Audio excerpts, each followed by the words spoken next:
This here is one of the churches over in India. That's Brother von Blomberg there. I don't know who this pastor is.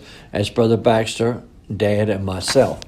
And you remember the testimony I gave about the little girl that couldn't, the driver that took us those meetings?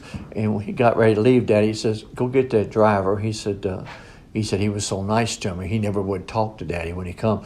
He said, see if I can do something for him. And I said, okay.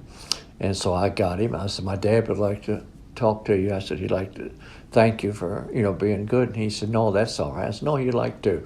And so he did. And so we met him. And he says, you've been so nice to me, never disturbed me going to the meeting. He says, what can I do for you? And he said, well, Brother Branham, I got a little friend of mine, and said she come to meetings, but she never could get in there with so many people. There's just big old fields of people there in India. And he says she couldn't get in, and says she's crippled. And said, if you could just go by and shake her hand, so that would just be more to me than anything you could do. He said, okay, let's just go. So he took us over there, and we got, there's a bunch of little kids on the floor playing.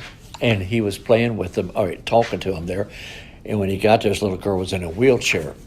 And it wasn't a beach ball, but it wasn't a little ball. It was, kind of a medium-sized ball. And they was throwing it back and forth, and she was laughing, and, she couldn't speak English. And so Daddy spoke through the interpreter. And he said, I'm Brother Branham, and he talked to him a little bit. And he says, do you like to play ball? He asked her. And she says, and through the interpreter, she says, I've never played ball. She says, I can't walk in my arms. And Daddy said, would you like to play ball? And she said, yes. And he just took that ball. He didn't even pray a prayer. He took that ball and rolled it across the floor to her. But it went, past her. And he said, do you believe Brother Branham? And she, through the interpreter, she said, yes. He said, in the name of Jesus Christ, go get me that ball. She come out of that wheelchair and went and got that ball. I'll never forget that. Just for her kindness to him.